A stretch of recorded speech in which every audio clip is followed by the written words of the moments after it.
Lo que crees saber es solo parte del misterio, oculto por siglos, escondido en cuevas, suprimido por concilios, silenciado por el poder de la ortodoxia. Existen evangelios que cuentan nuestra historia. Una historia diferente en la que Jesús no solo sana, sino que destruye. No solo enseña, también guarda secretos, donde su infancia está marcada por milagros inquietantes y su vida adulta por enseñanzas prohibidas. ¿Qué revelan estos textos que la iglesia no quiso conservar? ¿Quién fue realmente el hombre que llamaron Hijo de Dios? Un niño con poder sobre la muerte, un iniciado entre sabios ocultos, un maestro gnóstico que hablaba en claves solo para algunos pocos. Evangelios apócrifos, olvidados, rechazados, pero nunca destruidos. Hoy cruzaremos el umbral de lo conocido y lo traeremos a la luz. Hola, muy buenas, mi nombre es Darrell y esto es Proyecto Host, el canal donde exploramos lo desconocido. En este video, y por motivo de Semana Santa, vamos a mirar una historia que crees conocer desde un ángulo completamente distinto. Siguiendo la línea de lo que hablamos en el video anterior, hoy nos adentramos en los textos olvidados, los relatos que quedaron fuera del canon oficial. Los evangelios apócrifos, documentos antiguos, prohibidos, llenos de simbolismos y misterio, que nos muestran un Jesús muy diferente, un niño con poderes peligrosos, un joven sabio y mago, un maestro que enseña verdades ocultas reservadas solo para unos pocos.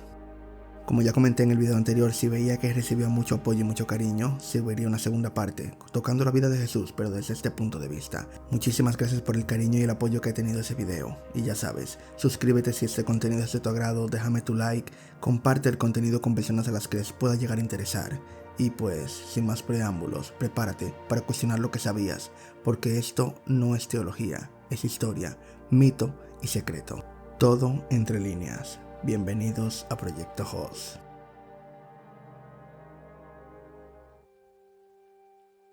Evangelios apócrifos. El término proviene del griego apócrifos, que no significa falso, significa oculto, escondido, textos que quedaron fuera y apartados, silenciados, no por su contenido herético, sino simplemente porque no eran convenientes.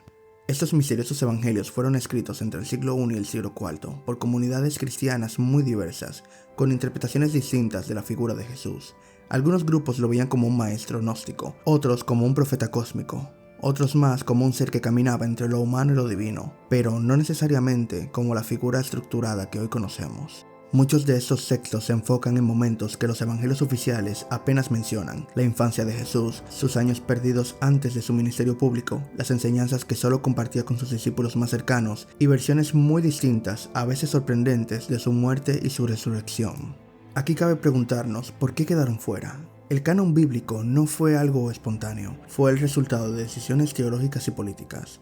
Durante los concilios de Nicea en el 325 y el de Cartago en el 397, la iglesia decidió cuáles evangelios serían considerados oficiales y cuáles serían marginados, declarados no inspirados o directamente prohibidos. El motivo principal de esto, la unidad doctrinal, y es que demasiadas versiones de Jesús significaban demasiadas interpretaciones, y eso era un problema para una iglesia que buscaba consolidarse como autoridad única. Los evangelios apócrifos hablaban de un Jesús que no encajaba, y eso era peligroso.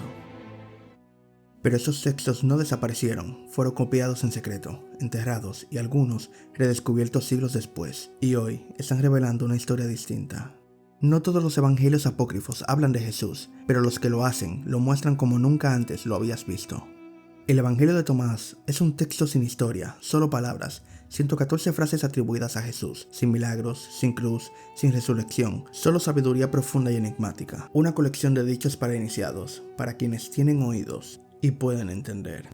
Protoevangelio de Santiago. Aquí, el protagonista es María, su infancia, su pureza y la concepción milagrosa, y un nacimiento de Jesús lleno de simbolismos celestiales.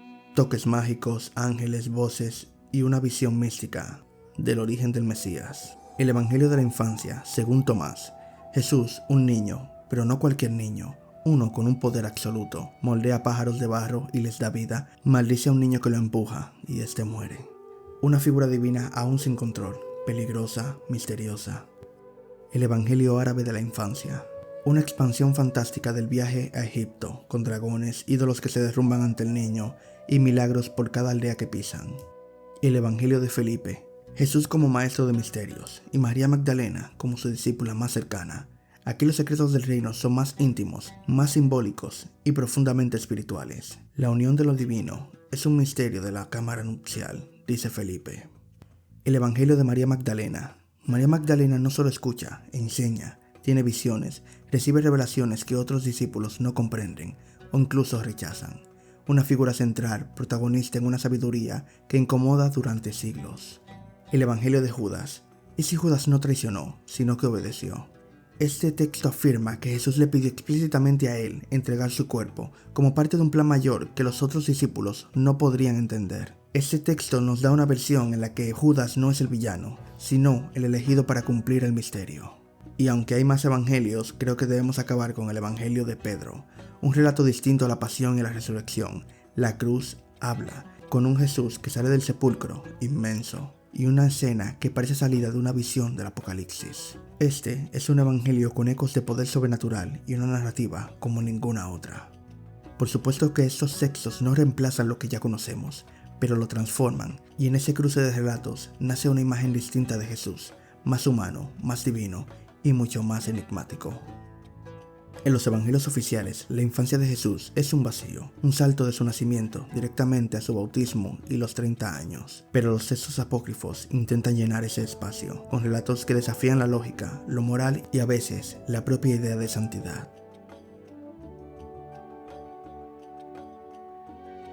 A los 12 años, Jesús juega junto al río, toma barro y crea 12 pajaritos. Con una orden, este les da vida. Pero cuando otro niño destruye su juego, Jesús lo maldice y este niño muere. Sus maestros no lo entienden, le temen. Cuando lo corrigen, él revela un conocimiento imposible y a veces responde con castigos sobrenaturales. Este Jesús puede curar, pero también herir. Puede dar vida, pero también quitarla. Este Evangelio de Tomás nos muestra una historia de Jesús totalmente desconocida, muy discordante al Jesús que conocemos. Nos hace preguntarnos, ¿estamos ante el Hijo de Dios o ante un Dios aprendiendo a ser humano? Este texto retrocede aún más y nos enfocamos en María, una niña consagrada al templo desde los 3 años. Criada entre ángeles en un ambiente sagrado casi irreal. La concepción de Jesús ocurrió sin dolor, sin contacto humano, una visión, una voz, una luz que la llenó de todo. En esta versión, el nacimiento no es caótico, es sereno, místico, como si la divinidad no irrumpiera, sino que descendiera.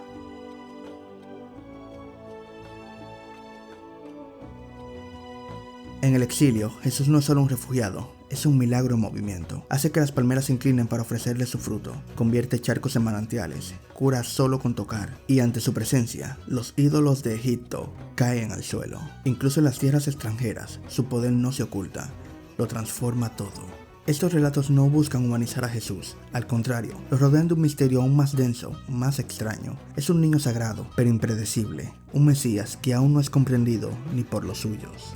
Llegados a este punto, y si este video te está pareciendo tan fascinante como a mí, no olvides suscribirte, comparte el contenido con personas a las que les pueda llegar a interesar, déjame tu comentario ahí debajo de lo que te está pareciendo este contenido hasta ahora. Recuerda que si quieres apoyar este contenido, lo único que tienes que hacer es dar tu like y suscribirte a este canal. Hay mucho más por descubrir y apenas estamos empezando. Una vez dicho esto, retomamos la historia que nos compete en esta ocasión.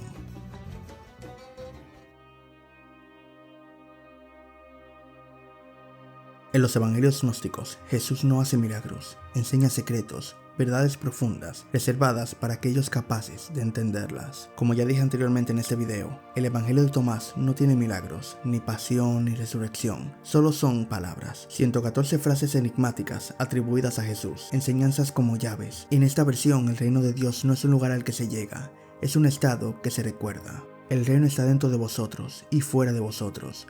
Cuando os conozcáis a vosotros mismos, entonces seréis conocidos. Este evangelio apócrifo no se dirige a creyentes, sino a buscadores. Jesús aquí nos salva. Jesús despierta.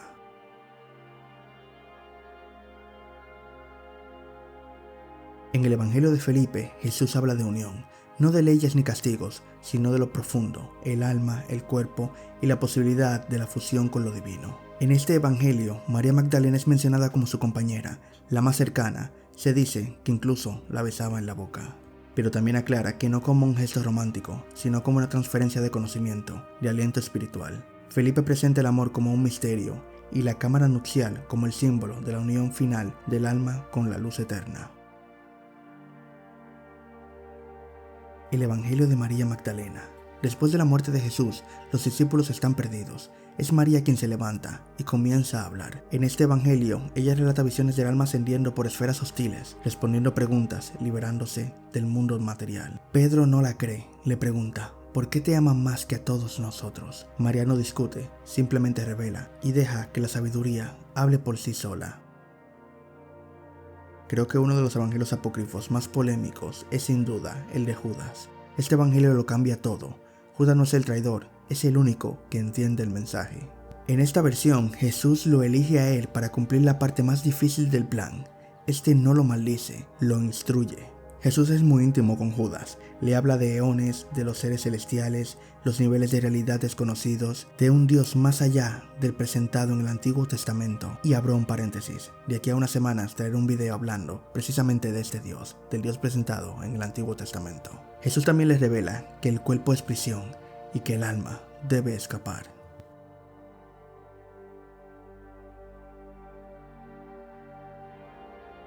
Y terminamos con el evangelio, como no puede ser de otra forma, de Pedro. El evangelio apócrifo de Pedro relata la pasión, pero con imágenes tan extrañas como poderosas. Los soldados huyen del sepulcro, la piedra se mueve sola, Jesús resucita, no como hombre, sino como un ser de luz, inmenso, sobrehumano. Detrás de él, la cruz camina. Sí, la cruz, como si también estuviera viva. Y desde el cielo, una voz suena. Esta pregunta: ¿has predicado a los que duermen? Esta versión nos muestra una resurrección cósmica, una victoria que no solo habla sobre la muerte, sino sobre el tiempo, la materia y el olvido.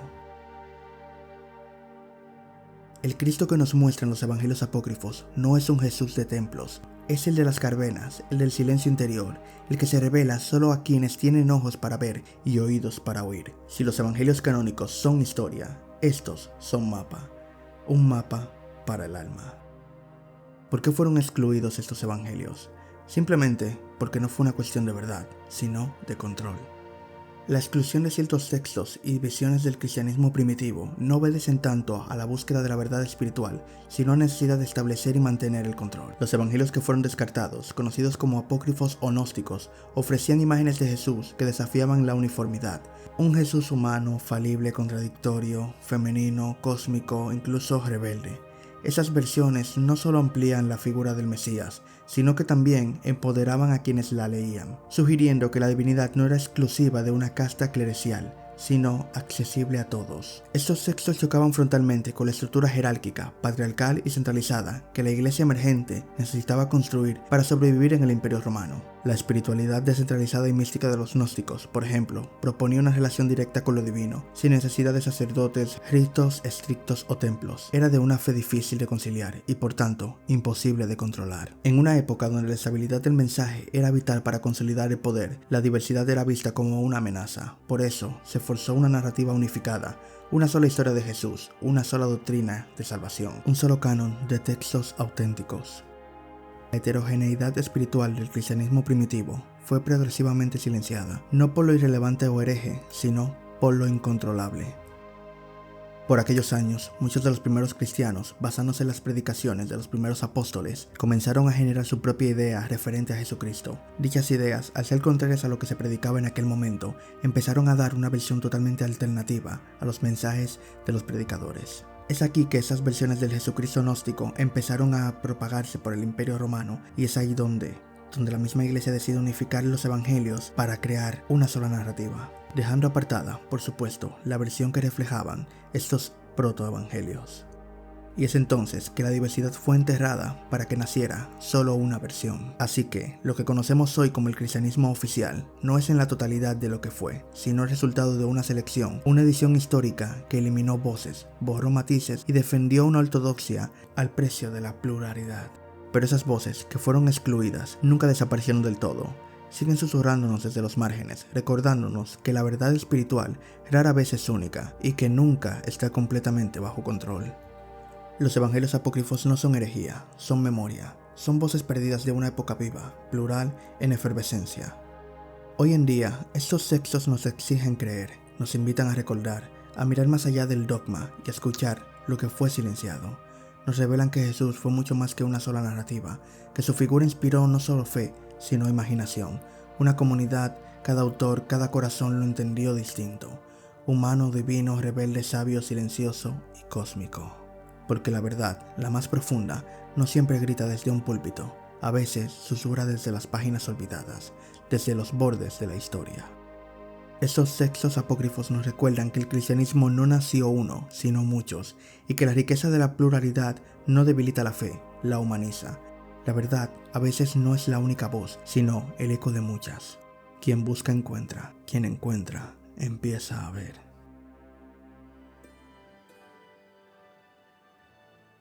Con este video cerramos este pequeño viaje por múltiples miradas sobre la vida de Jesús, un recorrido que no busca imponer verdades, sino abrir preguntas, tender puentes e intentar rescatar unas voces olvidadas referente a la vida del Maestro. Desde Proyecto Host queremos darte las gracias por acompañarnos, por ver, por pensar, por sentir junto a nosotros. Estos 2 videos fueron creados con motivo de Semana Santa, no solo como un homenaje, sino como una invitación a explorar la historia con ojos nuevos y a buscar más allá de lo conocido. Gracias nuevamente por tu apoyo, por tus comentarios, por tus compartidas. Eso me ayuda a seguir creando contenido que despierte en curiosidad y conciencia. Esto solo es el comienzo, así que si no quieres perderte ningún detalle referente a ese viaje, te pido que por favor te suscribas a este canal, déjame tu me gusta, comparte ahí debajo qué te ha parecido todo este contenido, interactuemos ahí debajo en la caja de los comentarios, comparte el contenido con personas a las que les pueda llegar a interesar y sobre todo, muchísimas gracias por el apoyo. Nos vemos en el próximo viaje. Mi nombre es Darrell, esto es Proyecto Host y hasta la próxima.